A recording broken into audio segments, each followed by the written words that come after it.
big foot. Bukan, maksudnya flat foot. Yeah. Let's go. Behind closed doors, I'm a fool for your love.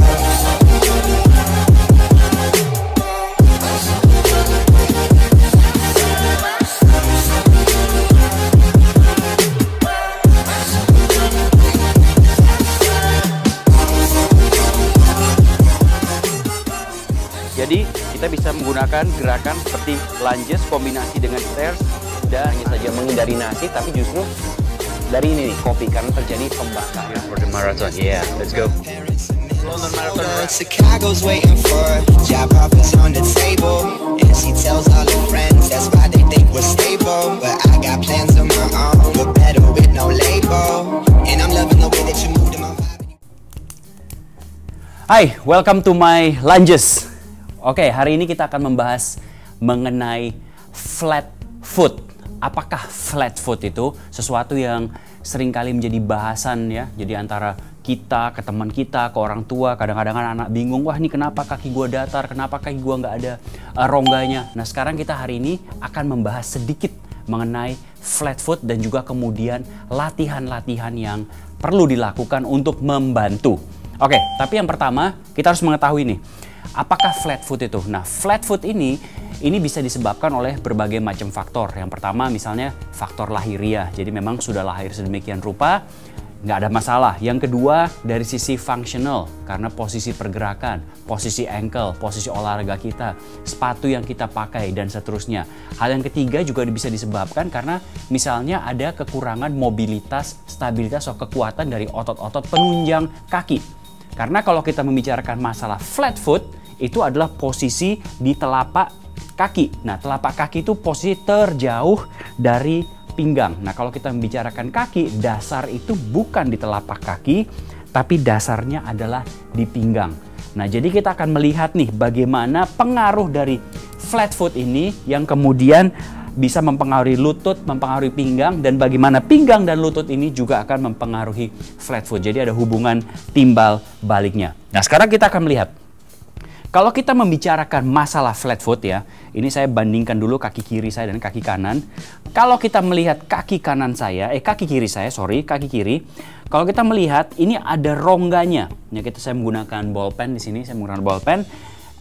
Ada rongga dan bolpen ini bisa masuk di bawah telapak kaki dengan aman. Sedangkan di kaki kanan saya yang sengaja saya buat flat, bolpen ini nggak bisa masuk dan dia stuck di sini. Dan inilah yang disebut dengan flat foot. Nah, sebagai yang kita perlukan adalah kita membutuhkan rongga di bawah kaki. Nah, ini fungsinya ini banyak sekali. Nah, sekarang anggap aja kalau misalnya kita berjalan. Kalau kakinya ini datar, semua kekuatan, semua tekanan, semua force yang ada, dia akan langsung menekan ke lantai dan tidak ada faktor yang memberhentikannya atau bahasa kasar ngerem. Jadi semua tekanan, semua berat itu akan langsung naik ke tulang kering, ke lutut, ke pinggang, dan bisa sampai ke arah punggung. Nah, sedangkan arch ini kita perlukan karena pada saat kita berjalan dan menapak, dia akan sedikit naik dan turun, dan dia akan ngerem, dan dia akan mengambil banyak sekali tekanan sehingga tulang kering kita, lutut kita, pinggang, dan sampai ke atas menjadi jauh lebih aman. Nah, itu yang pertama. Yang kedua, kalau kita membicarakan masalah flat foot, kalau kaki kiri, ya ini posisi yang ada rongganya, kalau kita melihat di sini, kalau kita melihat ada rongganya di sini, otomatis kita berdirinya juga nyaman dan baik. Nah, pengaruhnya ke lutut adalah posisi dari tempurung ini terhadap tulang kering dan tulang paha atas, posisi tempurungnya berada di dalam jalur yang baik. Sehingga pada saat kita membungkuk, dia pergerakannya enak, pada saat kita lurus, ini pergerakannya bagus. Sampai ke pinggang, dan posisi pinggang kita juga ke arah luar dan tidak ke depan. Akan tetapi, kalau kita membicarakan masalah flat foot, dalam posisi seperti begini, di mana kakinya ini sudah datar, ini langsung kelihatan bahwa posisi dari lutut otomatis akan jatuh ke dalam. Ini akan jatuh ke dalam sehingga ini bukan alur atau arah yang baik. Nah, kalau ini bukan arah atau alur yang baik, otomatis tempurung ini pada saat kita menunduk, pada saat kita berdiri tegak, pada saat kita berlari, posisinya sudah keluar dari jalurnya, dan ini dari sini sudah bisa menimbulkan potensi terjadi banyak sekali cedera di lutut. Misalnya ligamen di bagian luar yang terstretch, misalnya di bawah tempurung tiba-tiba muncul rasa sakit yang kita bingung dari mana asalnya. Nah, ini biasanya pertanyaan, kenapa ya lutut gua sakit? Ini bisa karena dari posisi dari kaki. Nah, ini masalah lutut. Nah, sekarang ke atas kita bisa melihat bahwa posisi dari pinggang ini terlalu ke depan atau dia berputar ke arah dalam. Nanti ini akan kita bahas secara terpisah di YouTube berikutnya. Nah, ini begitu dia tarah ke arah dalam, otomatis posisi pada saat kita berjalan seringkali mengarah ke dalam, dan ini sudah sangat berpengaruh. Otomatis pada saat kita berlari, pada saat kita bersepeda, pada saat kita bermain bola, pada saat kita meletakkan kaki, posisinya sudah tidak baik. Ya, saya tidak mengatakan salah, tetapi tidak baik. Nah, inilah faktor-faktor yang harus kita perhatikan. Jadi dari flat foot bisa menyebabkan masalah sampai ke atas. Nah, kalau satu lagi yang harus saya sebutkan, kalau bagian luar ini, kaki bagian atas pahanya terputar ke arah dalam, yang terjadi adalah otot paling besar di sini, otot favorit kita, otot glutes ya, itu akan terjadi overstretching karena fungsi dari glutes ini adalah membantu menggerakkan bagian kaki ya, salah satu fungsinya ke arah luar. Nah, kalau dia menggerakkan ke arah dalam, otomatis bagian ini akan stretch terus-menerus. Dan salah satu akibat karena terus-menerus di stretch akan mengalami kelemahan sehingga kemudian akan ngedrop, dan ini akan sangat berpengaruh untuk posisi kedepannya dan kekuatannya. Jadi itu pengaruh dari flat foot, bukan hanya saja di kaki di bawah sini atau yang rongga, tapi pengaruhnya juga sangat besar kepada lutut dan ke arah pinggang. Nah, sekarang bagaimana latihannya? Nah, kalau latihannya sangat simpel ya. Ini saya punya uang 1000-an. Nah, ini akan kita gunakan untuk latihan, karena pada saat kita mengalami flat foot, salah satu hal yang terjadi adalah pada saat kita berdiri, seringkali jempol kita akan naik ke atas pada saat kita berlatih. Dan ini pandemik banget ya, enak ya sekarang bisa ngomongin pandemik dalam semua hal.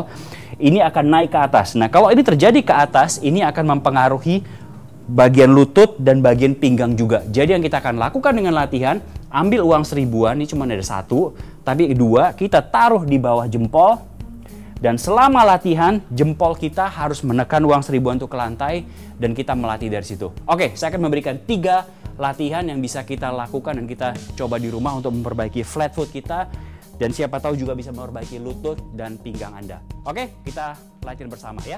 Let's go! Oke, jadi kita akan menggunakan uang 1000-an yang akan kita taruh di bawah jempol kaki. Jadi langsung saya taruh di sini.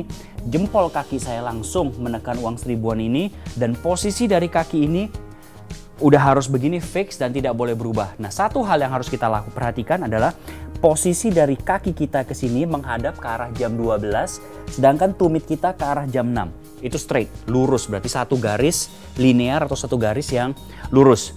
Nah, kemudian setelah kita melakukan ini, posisi kaki kita berdiri meletakkan kaki yang satu di sebelahnya. Nah, kalau kita memiliki flat foot ya, kita meletakkannya selebar bahu kita. Otomatis kalau kita ada flat foot, kita lihat ini lututnya pasti akan jatuh ke dalam. Kalau flat foot nggak mungkin tiba-tiba ke sana, itu normal. Nah, pada saat dia jatuh ke dalam, kita mulai latihannya dari sini. Jadi yang terjadi, lutut kita ini kita putar sampai tempurung ini kira-kira sejajar dengan jari nomor 3 atau jari nomor 4. Ingat, jempol kaki tetap menekan uang 1000-annya ke bawah. Nah, ini kita bawa ke sana, dan posisi kalau kita sudah bawa ke arah jari nomor 3 dan 4, kita udah melihat bahwa sudah ada rongga yang muncul. Nah, kalau Anda memiliki masalah flat foot, di bawah kaki di sini sudah kerasa tidak nyaman sekali. Itu fair enough, karena otot-otot sini yang berada di bawah kaki tidak pernah diaktifasi seperti begini, jadi mereka mulai bergerak dan mulai terasa capek. Itu tandanya otot-otot ini mulai bekerja, dan kita akan mencoba menguatkannya juga dan posisi ini. Jadi begitu lutut ini sudah kita bawa keluar, jari nomor 3, 4 sudah terjadi rongga, kita bawa, kita tegakkan lurus ya, lurus, lututnya dikunci tetap ya, menjadi satu garis nomor 3 dan 4. Kita berdiri tegak. Kaki kanan ini kita angkat. Kita angkat Kemudian tangannya ini untuk mempersulit kita taruh di belakang ya. Kita taruh di belakang. Ini kita angkat kaki ini benar-benar ke atas. Pastikan ini kita akan angkat keluar, jangan ke dalam, ke arah sana, dan kita tahan. Nah, kalau kita melihat posisi ini sudah menjadi sangat sulit bagi yang memiliki flat foot, karena pasti lututnya ini pengen jatuh ke dalam untuk menjaga keseimbangan, atau dia pengen jatuh keluar, menjadi jatuh keluar, dan ini yang disebut dengan pandemik. Ini pasti keangkat karena dia mencoba membalance atau menyeimbangkan tubuh. Jadi kita tahan di sini, benar-benar di atas, tangan di belakang, istirahat di tempat, dan tetap lutut kita arahkan ke arah luar. Nah, ini kita tahan selama 30 detik. 30 detik kita tahan. Kalau kita melihat posisi dari ankle, ini banyak sekali pergerakan. Dia keluar, ke dalam, keluar, ke dalam, karena ingin menyeimbangkan. Nah, sensasi yang didapatkan bisa berupa panas ya, itu oke, capek selama tidak sakit, it's oke. Panas, ngilu, kesemutan, it's oke, tahan selama 30 detik. Setelah 30 detik, kita taruh dan kita ulang dengan posisi dengan kaki yang lainnya. Nah, kemudian yang terpenting dari latihan pertama ini, mulai dibiasakan dalam situasi apapun, di rumah, di kerja, di busway, di MRT, pada saat kita berdiri, usahakan posisi kaki kita sudah dalam posisi jam 12, jam 6. Misalnya kita lagi ngantri di toko, supermarket, lagi nunggu nih, megang card, udah berdiri aja seperti begini, di mana posisinya lututnya kita coba bawa ke arah nomor 3 dan 4. Jadi menjadikan suatu kebiasaan. Jadi kita bisa lakukan dalam kegiatan sehari-hari. So, itu latihan yang pertama. Latihan yang kedua adalah kita menekuk lutut kita ya. Kita menekuk lutut kita. Nah, ini kalau ada flat foot, lututnya pada saat kita tekuk sedikit, ini otomatis akan jatuh keluar. Nah, ini saya akan pakai stool. Saya akan pakai sofa kalau susah.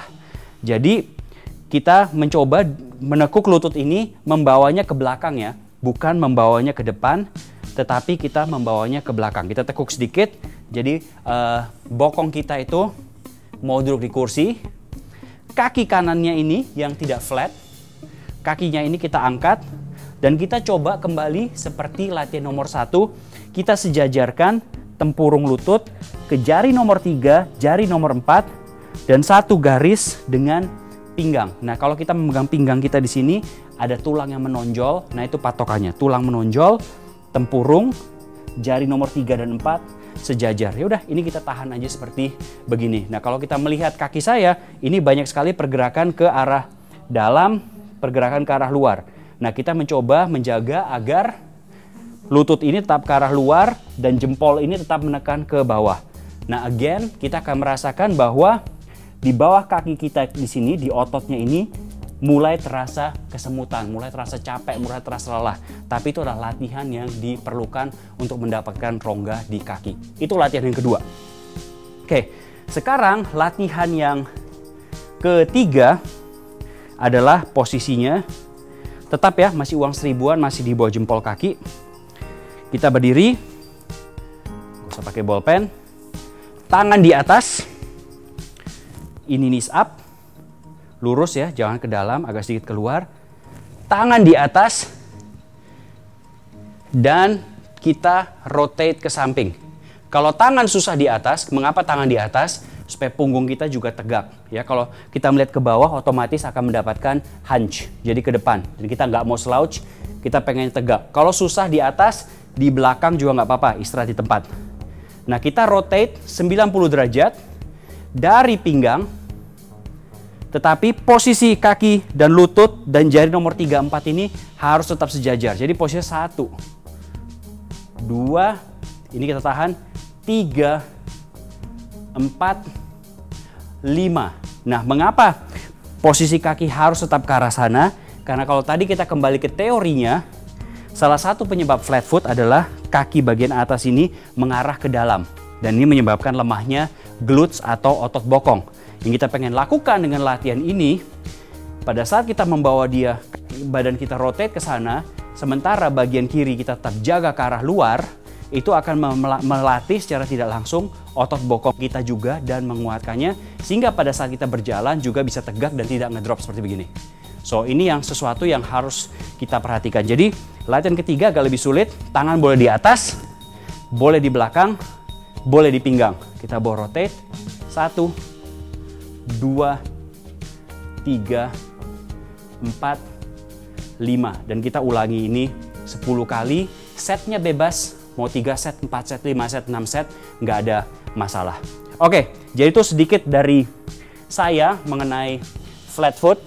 Sesuatu hal yang sederhana tetapi sangat penting dalam kehidupan kita sehari-hari, dan kalau kita lakukan ya, kita mencoba mengaktifasikannya, melatih kekuatannya, stabilitasnya, dan itu akan membuat kita semakin performa lebih bagus. Jadi mungkin teman-teman di sana yang suka bermain bola, berlari, bersepeda, mengalami kesusahan untuk meningkatkan power, meningkatkan speed. Nah, kalau kita bisa melatih bagian bawah kaki kita ini dengan menimbulkan rongga, itu akan bisa membantu sangat dalam meningkatkan atau upgrade kemampuan kita dalam berlari, dalam kecepatan, power dalam bersepeda, bermain bola, pergantian arah juga semakin enak dan juga meminimalisasi terjadinya cedera ankle. Oke, itu dulu dari saya mengenai flat foot. Sampai ketemu di bahasan berikutnya. Hidup aktif menuju tubuh yang jauh lebih sehat, and I salute you.